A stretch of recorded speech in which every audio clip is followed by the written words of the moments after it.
और इस वक्त की बड़ी खबर आप तक पहुंचा दे। बड़ी खबर है, दरअसल ये बीएमसी मेयर को लेकर है, जहां पर डिप्टी मेयर के पद के लिए शिवसेना शिंदे रितु तावड़े होंगी बीजेपी की उम्मीदवार। इस वक्त की सबसे बड़ी खबर, क्योंकि मेयर उम्मीदवार को लेकर यहां पर सस्पेंस अब भी बरकरार था। कई नाम यहां पर जरूर महिला प्रत्याशियों के सामने आ रहे थे जिन्होंने जीत यहां पर हासिल की थी, और आखिरकार देखिए मुहर यहां पर लगती हुई नजर आ रही है। जानकारी आप तक पहुंचा दें, बीएमसी मेयर के लिए बीजेपी उम्मीदवार यानी कि रितु तावड़े यहां पर होंगी उम्मीदवार, यानी कि उम्मीदवारी अपनी यहां पर पेश करेंगी।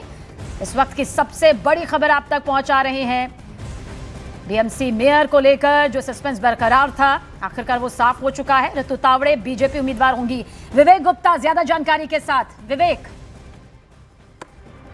सबने देखिए जिस तरीके से बीएमसी इलेक्शन में महायुति खासकर बीजेपी और एकनाथ शिंदे की सेक्शन में साथ चुनाव लड़ा था, और उसमें बहुमत के हिसाब से उन्होंने पूर्ण बहुमत उन्हें सीटें मिली थी। बीएमसी में कुल 227 सीटें हैं, जिनमें से बीजेपी ने 89 सीट जीती थी और एकनाथ शिंदे की शिवसेना ने 29।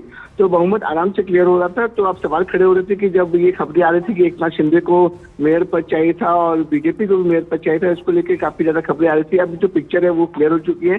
बीजेपी के जो कैंडिडेट है रितु तावड़े, बीजेपी ने उन्हें बीएमसी के मेयर का कैंडिडेट बनाया है। वहीं दूसरी तरफ शिवसेना की तरफ से डिप्टी मेयर के जो कैंडिडेट होंगे वो होंगे संजय गाड़े। और रितु तावड़े के मैं आपके बारे में बताना चाहूंगा कि वो घाटकोपर से तीसरी बार जो कॉर्पोरेटर चुनी गई है। इससे पहले वो बीएमसी में जो चेयरपर्सन ऑफ एजुकेशन कमेटी में उसकी चेयरपर्सन रह चुकी हैं।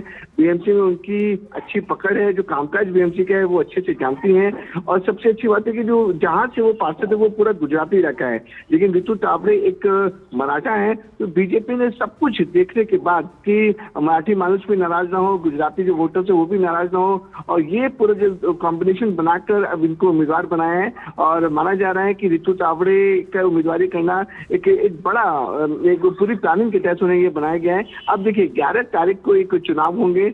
उस चुनाव में जो यूबीडी के कैंडिडेट हैं और जो कांग्रेस के कैंडिडेट हैं वो किसको वोट देते हैं किसको नहीं देते हैं वो ज्यादा इंटरेस्टिंग रहेगा। लेकिन बीएमसी के जो मेयर है लगभग नाम तय हो चुका है कि आने वाले दिनों में जो बीजेपी की तरफ से जो रितु तावड़े हैं वो बीएमसी मेयर की प्रबल दावेदार मानी जा रही हैं। और ये सबसे बड़ी बात यहाँ पर विवेक कही जा सकती है कि पहली बार बीजेपी का मेयर, ये अपने आप में ये बताता है कि इतिहास भले ही सामने ना रहा हो लेकिन वर्तमान में अब साफ हो चुका है ये सब कुछ। बिल्कुल ठीक है। आपने देखिए बीएमसी में पहली बार बीजेपी आई है, बीजेपी सरकार में आई है, और पहली बार बीजेपी में की तरफ से महिला जो है वो मेयर बनने वाली है। आपको प्रोसेस अगर मैं थोड़े से समय बता दूंगा कि पूरा प्रोसेस होता है, लॉटरी निकाली जाती है कि लॉटरी निकालते समय कौन सी कैटेगरी का मेयर होगा, एसटी, जनरल, ओबीसी, उसके बाद महिला या पुरुष। तो सबसे पहले जो लॉटरी निकली गई थी उसमें जनरल कैटेगरी निकली गई थी। जनरल कैटेगरी के बाद लॉटरी निकाली गई कि महिला होगा या पुरुष होगा। जब उसमें लॉटरी निकली गई तो महिला का नाम, महिला की लॉटरी निकली गई, यानी कि ये साफ था कि जो भी होगी बीएमसी के मेयर वो महिला होगी। तो ये बीजेपी के लिए एक टफ फाइट थी कि बीएमसी में जब दोनों भाई राज ठाकरे उद्धव ठाकरे साथ लड़ रहे थे तो माना जा रहा था कि ठाकरे ब्रदर्स इसमें एक जादू कर सकते हैं, लेकिन उनका जादू बिल्कुल भी नहीं चला। बीजेपी और शिवसेना का जादू चला, नंबर्स भी आए, और बीएमसी में पहली बार, इतिहास में पहली बार बीजेपी आई है। और बीजेपी की महिला मेयर वो बीजेपी बीएमसी में मेयर बनने के लिए पूरी तरह से तैयार दिख रही हैं। तभी ना, और नामांकन भी यहाँ पर दाखिल कर दिया गया है। देखिए आने वाले वक्त में हालांकि भविष्य के जरूर खेमे में कुछ चुनौतियां नजर आती है, लेकिन फिलहाल यही इस वक्त की सबसे ताजा तस्वीर है जिसके बारे में पूरी जानकारी हमारे सहयोगी विवेक गुप्ता के जरिए दी गई। शुक्रिया विवेक।